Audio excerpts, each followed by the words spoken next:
Buenas tardes, hermanos. Los saludo en el nombre del Señor Jesús. Quiero pedirles que por favor vayamos con la copia de sus Biblias al libro del profeta Isaías. Isaías capítulo 7. Y vamos a leer primero del versículo 1 al versículo 4. Y luego vamos a leer solamente el versículo 14. Isaías capítulo 7. La palabra del Señor dice: aconteció en los días de Acaz, hijo de Jotam, hijo de Usías, rey de Judá, que Resín, rey de Siria, y Peca, hijo de Remalías, rey de Israel, subieron contra Jerusalén para combatirla, pero no la pudieron tomar. Y vino la nueva a la casa de David, diciendo: Siria se ha confederado con Efraín, y se le estremeció el corazón y el corazón de su pueblo, como se estremecen los árboles del monte a causa del viento.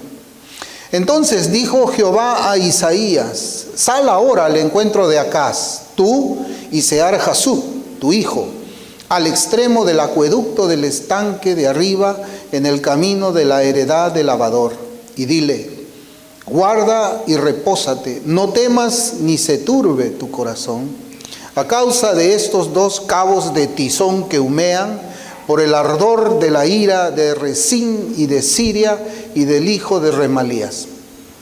Y también, hermanos, quiero invitarles a leer el versículo 14 ahí mismo. Por tanto, el Señor mismo os dará señal. He aquí que la Virgen concebirá y dará a luz un hijo y llamará su nombre Emmanuel. Vamos a titular este sermón: no se turbe nuestro corazón. No se turbe nuestro corazón. A veces buscar un sermón. Yo había tenido, hermanos, en mi corazón predicar desde este domingo una serie acerca de la feminidad bíblica, ¿no? Ya que habíamos hablado de la masculinidad. Y ya tenía así todo preparado. Y es más fácil predicar así porque uno ya sabe qué cosa es lo que le va a tocar cada domingo hablar. O sea, a veces preparamos un tema para 3 domingos consecutivos y uno ya sabe. Y no tiene mucha necesidad de buscar el mensaje, ¿no? Pero yo había sentido en mi corazón también, a raíz de conversaciones con hermanos, acerca de la inseguridad en la que nos encontramos ahora viviendo aquí en el Perú. Y es un tema de conversación con todas las personas. Uno lo conversa con los taxistas, uno lo conversa con amigos que se encuentran, y en fin. Y es evidente que el corazón de muchos está turbado. El corazón mío también puede estar turbado, de todos, por la situación en la que nosotros nos encontramos. Y ciertamente estamos viviendo tiempos de mucha preocupación en el Perú, primeramente por una pandemia que ha sido utilizada políticamente para impulsar una agenda de muerte, de destrucción de la economía y también destrucción de los empleos de millones de compatriotas y también millones de otras personas alrededor del mundo, ¿no? Es una situación bastante difícil la que hemos comenzado a vivir nosotros en Perú desde marzo del año pasado. Ha disminuido el trabajo, pero gracias al Señor, pues no nos ha faltado un pan en la mesa. El Señor ha sido fiel, ha guardado nuestra salud. Y ciertamente cuando se han enfermado, pues hermanos nuestros o la familia de nuestros hermanos, el Señor también allí nos ha demostrado su gracia, su amor y el poder de sanidad que Él tiene, recuperándoles la salud. Pero luego de esta pandemia, que todavía pues no estamos recuperados del todo, es como cuando uno está en un mar embravecido y de repente nos cae una ola a nosotros por la cabeza y nos hunde esa ola y salimos a la superficie para tomar aire y tomamos el aire, inmediatamente viene otra ola y nos lleva otra vez al fondo del mar. Luego de esa pandemia todavía de la que no nos recuperamos, de toda la destrucción de vidas y de empleos, una supuesta mayoría de peruanos escogieron de una manera directa o de una manera indirecta que el comunismo destructor de la economía y las libertades personales tenga un gobierno de facto en nuestra nación. Y eso ha traído como consecuencia que los corazones de muchos estén turbados, estemos confundidos, no sepamos qué es lo que nos depara el futuro, estemos preocupados. ¿Qué va a pasar con mi casa? ¿Qué va a pasar con mis hijos? ¿Para qué estoy estudiando una carrera? De repente nunca la voy a poder ejercer. ¿Qué serán de mis hijos que están ahora pequeños en un país que va por el modelo de otros países cuyos ciudadanos han tenido que venir también a nuestra patria? ¿Qué pasará con el Perú? Y muchas veces no podemos dormir tranquilos, estamos a veces a la 1 de la mañana sentados en la sala de la casa solos o conversando también con la esposa hasta tarde. ¿Qué será? Y esta situación en la que nosotros estamos viviendo a los 11 días de la toma de mando, ya hemos visto, aún desde la supuesta proclamación, ya comenzamos a ver nosotros ciertas cosas que nos afectan directamente, ¿no? No podemos negar que tenemos los corazones turbados. Somos cristianos, sí, pero estas cosas nos preocupan. Porque esta situación afecta a todos los peruanos, sean ellos creyentes e incrédulos. Sin embargo, la reacción de los hijos de Dios es diferente a la de aquellos que están sin Dios aquí en el Perú. Es distinta. Hemos experimentado ya que los alimentos han subido para todos. Ha subido el pollo, ha subido el aceite, ha subido la gasolina. Y vemos todavía que terroristas del pasado son ubicados en posiciones del gobierno. Terroristas. Igual que aquellos quienes han defendido a esos delincuentes asesinos. Esa es la situación en la que nosotros nos encontramos. Estamos preocupados porque se quiere hacer una especie de ejército popular que les llaman rondas aquí en la ciudad de Lima, que al parecer va a tener como objetivo un patrullaje para vigilar nuestra libertad o la poca libertad que nos quede, para vigilar a aquellos que disientan con las políticas económicas y políticas de este gobierno. Hay hermanos que me preguntan a mí: ¿qué haremos, pastor? ¿Qué vamos a hacer? ¿Qué está pensando usted? Y en nuestra humanidad vemos pues con nuestros ojos carnales un tiempo de incertidumbre que no sabemos qué tan profundo nos va a llevar.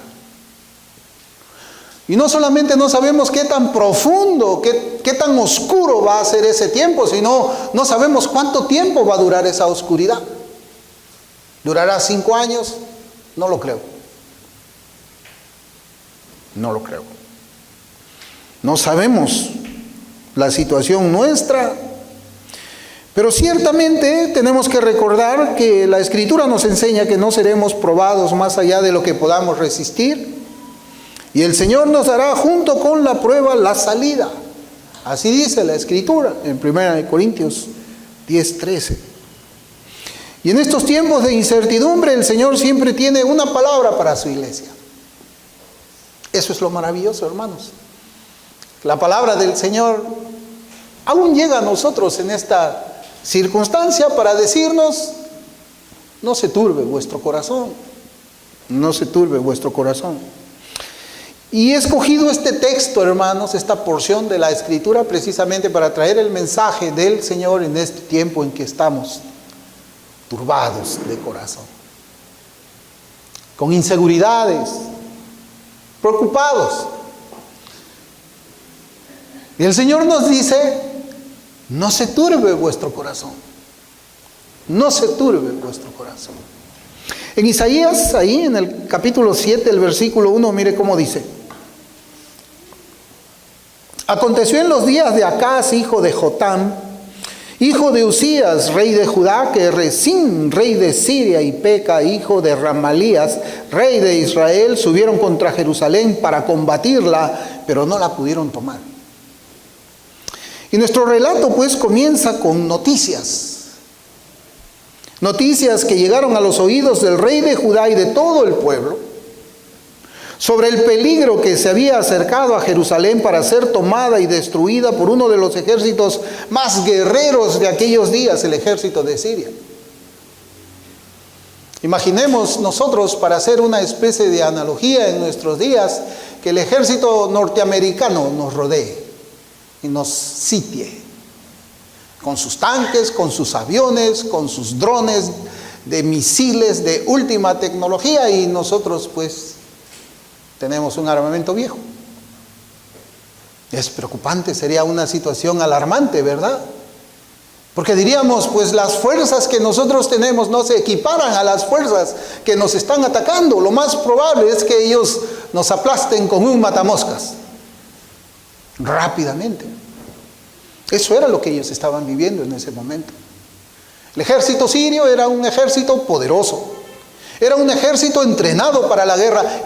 El ejército de Israel también era entrenado para la batalla. Habían hombres que manejaban arcos, carros, pero ellos eran mucho más en número. Era un ejército acostumbrado a la guerra, era un ejército preparado. El negocio de ellos era hacer guerra, por decirlo de alguna forma. Pero además de este ejército sirio hábil para la batalla, para la guerra, las noticias eran que a ellos se les había sumado Peca. Peca era hijo de Remalías, rey de Israel en Samaria. Las cosas se empeoran. Se empeoran. Porque Peca fue hijo de Remalías y capitán de Pecaía, rey de Israel, a quien asesinó para apoderarse de su trono. La Escritura dice que Peca hizo lo malo ante los ojos de Jehová, no se apartó de los pecados de Jeroboam, hijo de Nabat, el que hizo pecar a Israel. Se entregó al culto, hermanos, si es que nosotros podemos estudiar ahí en la Escritura. Él se entregó al culto del becerro de oro, tal como lo había hecho Jeroboam primero.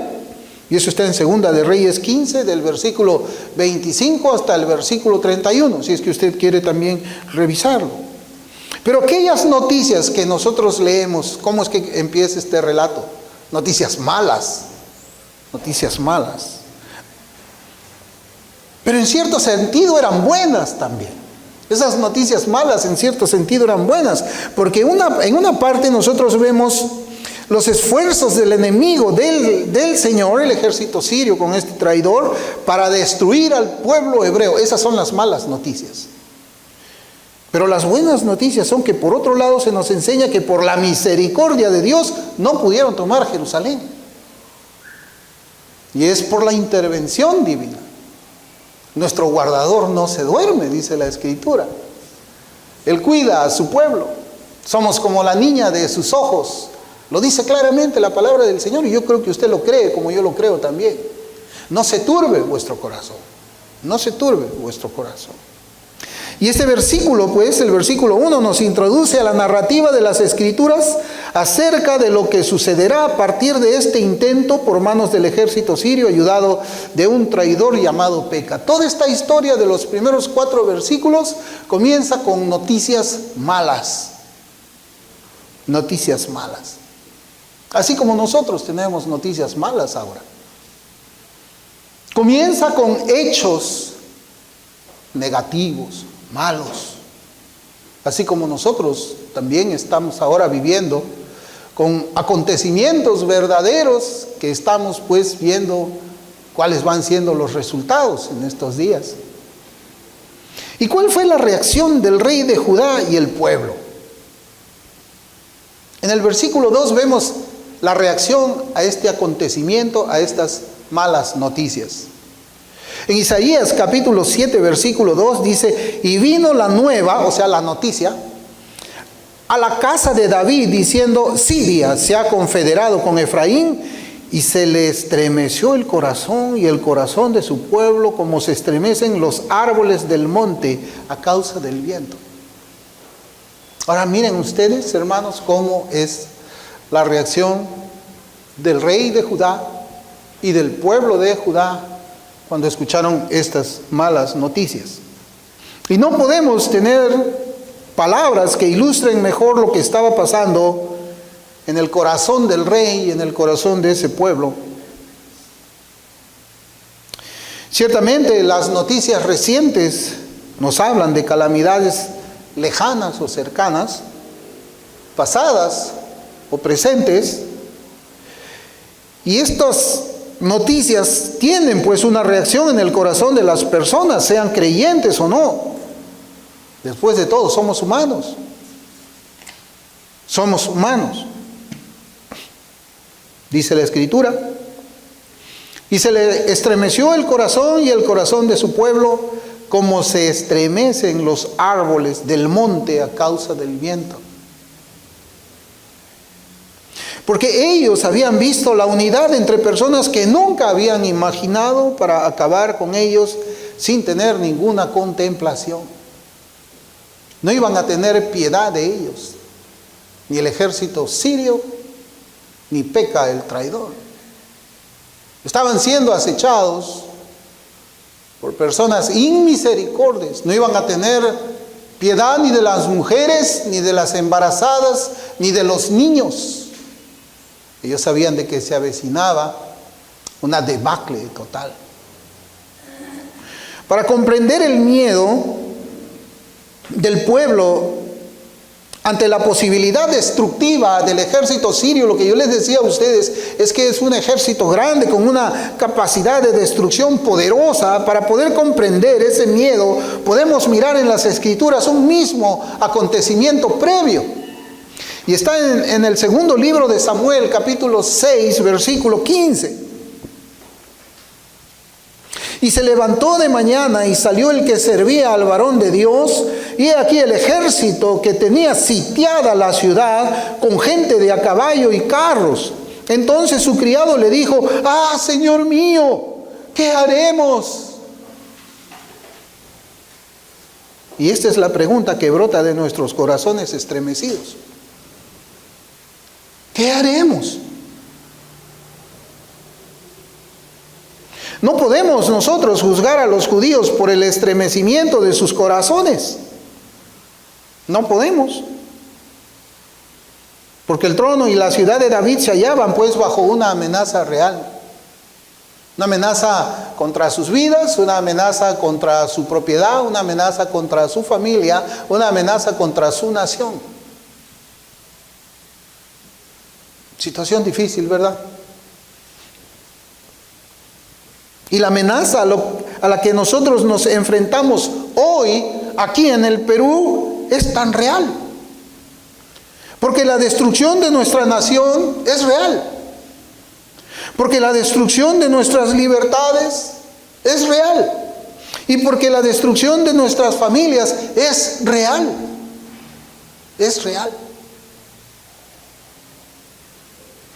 Estábamos en un taxi con mi esposa. Y el señor que nos hacía el taxi, pues nos escuchó conversando a nosotros de este tema. Y el señor también interviene, ¿no? Entra a la conversación sin ser invitado y me gustó mucho. Él es un ciudadano venezolano que está trabajando acá de taxista, ¿no? Y él simplemente me decía, ¿sabe qué cosa? Como que no hubo una luna de miel, sino que todos estos acontecimientos están trabajando de una manera acelerada, me dice. ¿Recuerdan ustedes que habíamos hablado nosotros que quizás habría una luna de miel de 1 año antes de que comience a hacer toda la destrucción? Pues no existe esa luna de miel. Estamos sitiados, ya vemos ya lo que va a pasar. Y este señor taxista, preocupado y asombrado también, asombrado de que el Perú haya escogido ese futuro, esa calamidad para su propia vida. Asombrado él, decía, bueno, yo solamente tengo 2 alternativas. trabajar duro hasta donde yo pueda para conseguir pasajes para mí, para mi familia, e irnos a Europa, porque ya toda América Latina está mal. Y si no consigo juntar ese dinero, bueno, yo tengo una casita allá en Venezuela y voy a regresar allá y no sé qué me pasará. Ni a mí, ni a mi esposa, ni a mis hijos. La destrucción de nuestra nación es real. Ellos ya lo vivieron. Y si Dios no interviene, nosotros también veremos esa destrucción aquí. La destrucción de las libertades de ellos también las han vivido y están acá y son testimonio para nosotros. La destrucción de sus familias también es igual, la separación de sus padres. Separarse de la raíz donde nacieron debe ser algo terrible. Y tal vez nos toque también a nosotros experimentar el dolor de muchos hermanos que están con nosotros, también que están en este país, no necesariamente con nosotros, el dolor de abandonar su país, sus raíces, sus costumbres, por amor de su familia. Eso es lo que nosotros encontramos pues en el versículo 2. El corazón del pueblo, el corazón del rey estaba turbado. Estaba sacudido, así como los vientos sacuden las ramas, unos vientos fuertes. Un sacudimiento que pareciera que fuese a arrancar el árbol de raíz, pero el árbol está allí sujetado a la tierra, soportando el viento y soportando el viento. Así están nuestros corazones. Yo veo también aquí a mis hermanas que están estudiando su profesión en la universidad. Tal vez ellas también tienen su corazón turbado porque no sabrán si es que ejercerán su profesión aquí, en su patria, como todos nosotros. Y es ese viento, pues, el que estaba en el corazón del rey, en el corazón de ese pueblo, y es ese mismo viento que hoy día golpea nuestros corazones, sacude nuestros corazones también. Pero como yo les decía, el Señor siempre tiene palabra para su pueblo. Y yo creo que tiene también palabra para nosotros. Y yo, hermanos, cuando yo conversaba con mi esposa, yo le decía, pues yo había pensado predicar de este tema, pero creo que es mejor hablar de este otro tema. Y yo conversaba con ella y de repente me acordé del pasaje. Y yo creo que el Señor lo puso en mi corazón también para compartirlo con el corazón de ustedes. No se turbe vuestro corazón. En el versículo 3, pues vemos ya que el Señor envía palabra a su pueblo por medio de su profeta, Isaías. El versículo 3 dice: entonces dijo Jehová a Isaías: sal ahora al encuentro de Acaz, tú y Sear Jasub tu hijo, al extremo del acueducto del estanque de arriba, en el camino de la heredad del labrador. El Señor pues le ordena a su profeta que vaya al pueblo, a Judá, junto con su hijo, Sear Jasub. ¿Saben qué significa eso? Ese nombre. Significa un remanente regresará. Y es interesante porque el Señor ordenaba a sus profetas que pongan a sus hijos nombres que tenían un impacto en la realidad presente o un impacto en la realidad futura. Pero era interesante, un remanente regresará. O sea, no todo está perdido. El Señor siempre va a guardar su remanente, va a guardar su rebaño. Y le va a sostener a pesar de las circunstancias que nosotros podamos estar viviendo. Yo también recuerdo mucho, hermanos, a un matrimonio de allá de Venezuela que los conocemos con mi esposa hace años, antes creo que tengamos la migración, ¿no?, aquí en Perú. Y yo les decía: ¿y ustedes tienen sus necesidades suplidas? Sí, decía. Wow. Y es que el Señor siempre provee, hermanos. A pesar de que él no podía salir de allí porque ya era de una edad avanzada, y su esposa estaba enferma también, y tenía a sus hijos allí con él, el Señor había sido fiel y había provisto para él. No estamos diciendo que aquellos que han venido, Dios obra de diferente manera con sus hijos. A sus hijos que salen de allí les provee, y a sus hijos que se quedan allá también les provee. Pero dice que un remanente regresará. O sea, siempre el Señor guarda a los suyos. Y eso es algo que debe de animar nuestros corazones, ¿verdad? Primeramente que salga, dice, mi pueblo está desanimado. Isaías, anda con tu hijo es un remanente que regresará, es un remanente que va a permanecer por el poder y la gracia mía. Albert Barnes tiene el siguiente comentario, dice, los nombres que Isaías dio a sus hijos fueron significativos o emblemáticos de algunos eventos importantes que les ocurrirían a los judíos. Eran señales para el pueblo y se les había dado a fin de mantener ante la nación la gran verdad de que Dios era su protector y que por mucho que sufrieran o fueran castigados, la nación no sería totalmente destruida hasta que el gran libertador debía venir. Es tremendo, ¿eh? El Señor es nuestro protector, ¿usted lo cree? Y si las palabras dadas por el Señor por medio de su profeta para su pueblo desfalleciesen, son esas palabras. Y este es el punto central, creo, del mensaje, el versículo 4. Las palabras que Dios le manda al profeta. Y dile, guarda y repósate.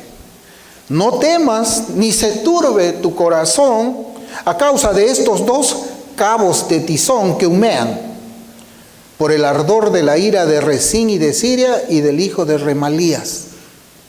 Mire, la versión Biblia al día dice de esta manera, de este versículo 4. Dile que tenga cuidado y que no pierda la calma, que no tema ante el enojo ardiente de Rezín el sirio, ni ante el hijo de Remalías, que no se descorazone a causa de esos dos tizones humeantes. Por las palabras del Señor podemos decir que ellos estaban actuando de manera contraria a lo que Él ahora estaba ordenando. La palabra del Señor lo que estaba haciendo es corregir los sentimientos y corregir las actitudes de un pueblo que estaba afligido al ver el peligro inminente sobre ellos, igual como nosotros. La palabra del Señor debe corregirnos. La palabra del Señor debe alentarnos. La palabra del Señor debe sostenernos. La palabra del Señor debe animarnos. La palabra del Señor debe hacer crecer nuestra fe. Volvernos a nuestro Dios con nuestra mirada antes que mirar los problemas durante mucho rato. Porque cuando miramos los problemas durante mucho rato y nos olvidamos de mirar a nuestro Dios, nuestro corazón va a ser turbado. Cuando nos enfocamos en todas las cosas que posiblemente y seguramente pueden ocurrir y nos olvidamos de mirar la palabra del Señor, nuestros corazones van a desfallecer.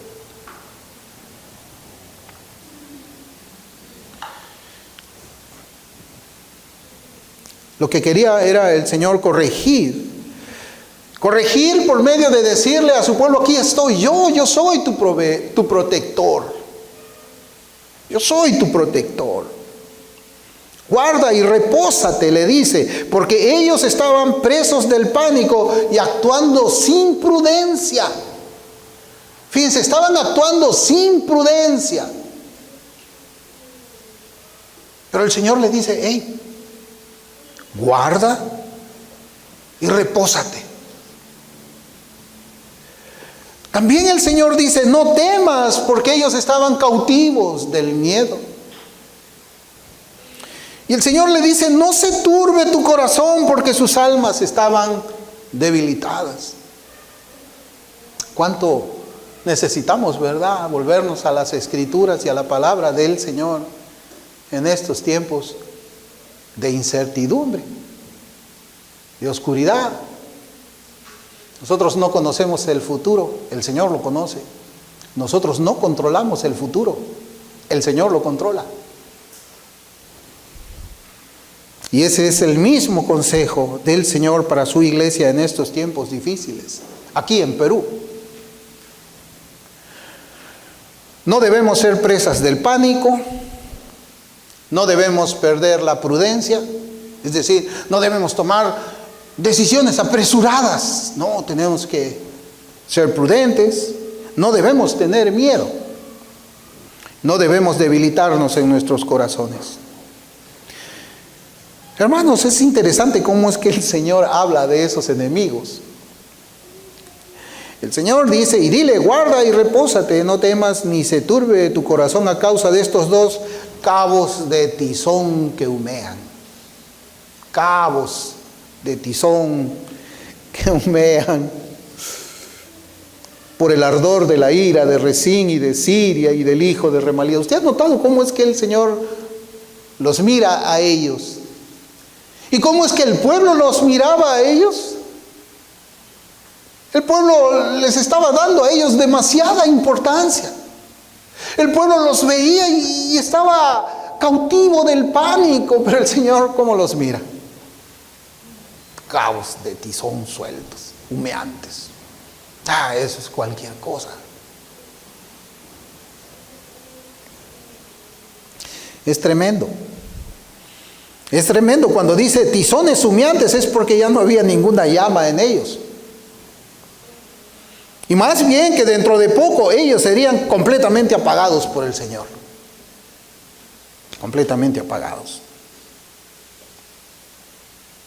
Hermanos, ¿acaso usted piensa de que esos tizones humeantes tenían más poder que el Dios vivo? Entonces, ¿de qué tenemos temor? ¿Cree usted que estos gobernantes tienen más poder que el Señor Jehová de los ejércitos que hizo los cielos y la tierra? ¿Usted cree eso? ¿Usted lo cree? No, ¿verdad? No tienen poder. El Señor también los ve a ellos, a estos hombres ateos. Ateos que saben mentir muy bien.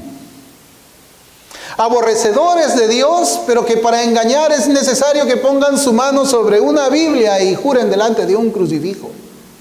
El engaño, la mentira. Hombres que blasfeman contra el Señor y quieren utilizar al Señor para cumplir sus estrategias malvadas, engañando al pueblo. Pero no. Amada iglesia, esta es una prueba para nuestra fe. Esta es una prueba para nuestra fe y lo primero que tenemos que hacer es no temer. No temer. Salmo 112, yo voy a leer 2 versículos. El Salmo 112, versículo 1, dice, bienaventurado el hombre que teme a Jehová y en sus mandamientos se deleita en gran manera. ¿Y qué pasa con el hombre que teme a Dios y se deleita en sus mandamientos? Ahí usted va a ver desde el versículo 2, 3, 4, va a ver muchas cosas que sucede con el hombre que teme al Señor. Pero cuando llegamos al versículo 7, yo quisiera que lo remarquemos. Dice, no tendrá temor de malas noticias. Aquel que teme al nombre del Señor no tendrá temor de malas noticias. Su corazón está firme, confiado en Jehová. Gloria a Dios. ¿Usted le teme al Señor o le teme al hombre? Hermanos, los judíos temían porque ese ejército poderoso los iba a sitiar. ¿Sabe para qué? Es como la estrategia siempre en la batalla. Usted imagina en su mente que los pueblos en ese tiempo construían grandes murallas para protegerse de los enemigos que estaban afuera. Y cuando uno entra en combate, lo primero que tiene que hacer, ¿qué cosa es? Tratar de desabastecer de comida y de agua al pueblo que quieren atacar. Entonces los sirios junto con Peca habían rodeado la fortaleza, habían rodeado la ciudad. Lo que ellos estaban buscando era desabastecerla, es decir, cortarles el agua y cortarles la comida. Eso es. Querían desabastecerlos de alimento y agua. Cuando veíamos, hermanos, y esto yo ahí tengo una aplicación que también quiero hacer en estas estrategias que nosotros podemos ver en la palabra del Señor. Cuando veíamos con mi esposa que antes el pan se vendía 5 unidades por un sol y ahora se venden 3 unidades por un sol, ella me decía, ahora debemos cambiar nuestros hábitos y comenzar a comer más papas y camotes. Hemos comenzado a sufrir el desabastecimiento, así como este pueblo sirio estaba desabasteciendo. Pero igual la fe debe estar en nuestro Señor. Como la Escritura nos dice, para estos casos de una batalla de la fe, como dice la Escritura en Efesios 6:16, la palabra de Dios dice, tomad el escudo de la fe con que podáis apagar todos los dardos de fuego del maligno. Es decir, debemos creerle a Dios y así no temeremos al hombre. Después de todo, ellos son simples mortales. Hermanos, debemos pedirle al Cristo que nos aumente la fe y nos dé la sabiduría para actuar en estos días malos en los que estamos entrando. Aumentar la fe y sabiduría, eso es lo que quiso Isaías que el pueblo judío le pida a Dios. Fe y sabiduría. Es por eso que debemos de actuar con esa sabiduría, creyendo firmemente en nuestro amado protector. Cristo dijo que separados de Él nada podemos hacer, y en las Escrituras del Antiguo Testamento nos dice en el Salmo 127:1, dice, si Jehová no edificare la casa, en vano trabajarán los que la edifican. Si Jehová no guardare la ciudad, en vano vela la guardia. Es el Señor, nuestro protector. Isaías 7:4 dice, y dile, guarda y repósate. No temas ni se turbe tu corazón a causa de estos 2 cabos de tizón que humean, por el ardor de la ira de Rezín y de Siria y del hijo de Remalías. Acá dice, guarda y repósate. Estate quieto, ¿no? La Escritura en otras partes dice, estate quieto y mirad que yo soy el Señor Jehová de la gloria. ¿Bien? Pero el Señor no nos está llamando a que permanezcamos quietos sin hacer absolutamente nada. Eso no es el propósito. Si bien nosotros no tenemos el poder para cambiar las circunstancias, no tenemos el poder para que sea pagada esa amenaza, Dios sí lo tiene. Dios lo tiene. Y nuestro llamado es para la meditación en la palabra, para tiempos de oración y también tiempos de ayuno. Es decir, hacer uso de nuestras armas espirituales. Son armas espirituales. Hay una herejía que como creyentes debemos evitar que se llama el fatalismo. El fatalismo que enseña que no tiene importancia lo que el hombre haga, lo que será, será. Pero la Biblia no enseña eso. En 2 de Samuel, capítulo 10, versículo 12, dice, esfuérzate y esforcémonos por nuestro pueblo y por las ciudades de nuestro Dios, y haga Jehová lo que bien le pareciere. Lo que vaya a hacer el Señor es cosa del Señor. Va a ser la decisión más sabia, pero lo que nosotros tenemos que hacer como su rebaño es meditar en la Escritura, orarle al Señor y también ayunar. También ayunar. Esas son nuestras armas espirituales. Yo quisiera que regresemos también a nuestro pasaje original, ahí en el capítulo 7 de Isaías, el versículo 14. Mire cómo dice en ese contexto. Dice, por tanto, el Señor mismo os dará señal. He aquí que la Virgen concebirá y dará a luz un hijo, y llamará su nombre Emmanuel. Dios con nosotros. Y esta es la profecía, hermanos, que se refiere a la encarnación de Cristo. Y yo pensaba en las mismas palabras que el Señor le dio a Isaías, y ahora Él mismo lo dice a su iglesia. Fue Cristo quien llamó a Isaías cuando el pueblo de Judá estaba en aprietos, estaba desfalleciendo en su corazón. Fue mismo el Cristo que le dijo a Isaías: anda, diles, no se turbe vuestro corazón. Yo estoy con ustedes. Dile así, Isaías. Bueno, el mismo Señor que le mandó eso a Isaías nos dice también de su propia boca lo mismo a nosotros. En Juan capítulo 14, versículo 1, las palabras del Señor dice: no se turbe vuestro corazón. Ya no es Isaías quien te lo dice, el Rey de la Gloria nos lo está diciendo ahora. No se turbe vuestro corazón. ¿Creéis en Dios? Creed en mí también. Y por supuesto que creemos en Él. Pero no solamente nos lo dice una vez, sino el versículo 27 también en Juan nos lo repite. Cuando dice: la paz os dejo, mi paz os doy, ya yo no os la doy como el mundo la da. No se turbe vuestro corazón, ni tenga miedo. El Señor Jesucristo nos dice 3 veces: no se turbe vuestro corazón. Una vez por medio de su profeta y 2 veces por medio de su boca. No se turbe nuestro corazón. No se turbe, a pesar de que estas noticias verdaderamente pueden ser desalentadoras. El Señor dice que todos los que aman a Jehová, las cosas le salen bien. ¿Y saben por qué es que el Señor puede hacer esa promesa? Porque Él controla el futuro. Y ya para terminar, hermanos, yo hice la cita de Eliseo y su siervo temeroso, cuando también ellos estuvieron rodeados de ese ejército sirio. Allí también hay una palabra de aliento para nosotros. Hay una palabra de aliento para nosotros. Y fue la respuesta de Dios a la oración del profeta Eliseo. Yo quisiera que vayamos otra vez ahí a Segunda de Reyes 6, pero vamos a leer desde el versículo 15 hasta el versículo 17.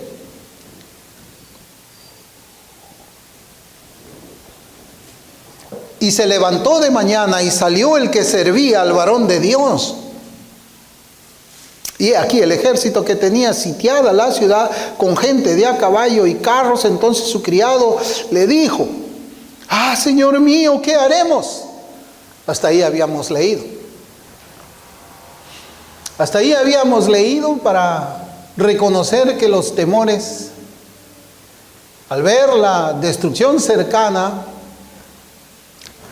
podían también, no solamente a Judá como en aquel tiempo, sino también podía atrapar nuestros propios corazones. Pero sigamos leyendo los 2 versículos siguientes.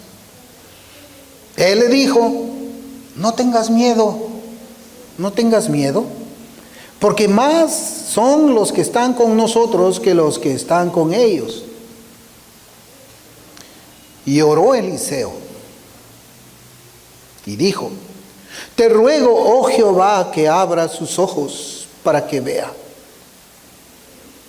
Entonces Jehová abrió los ojos del criado y miró.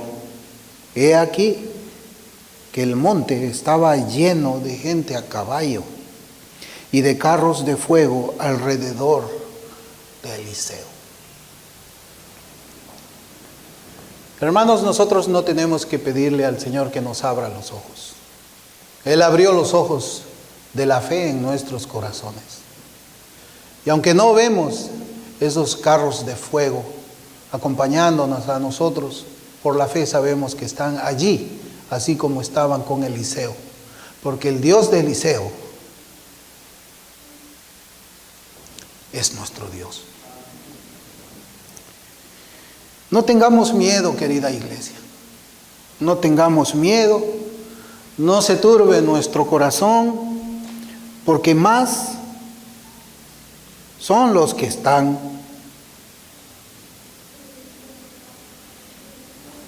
con nosotros que los que están con ellos. No se turbe tu corazón. Vamos a orar.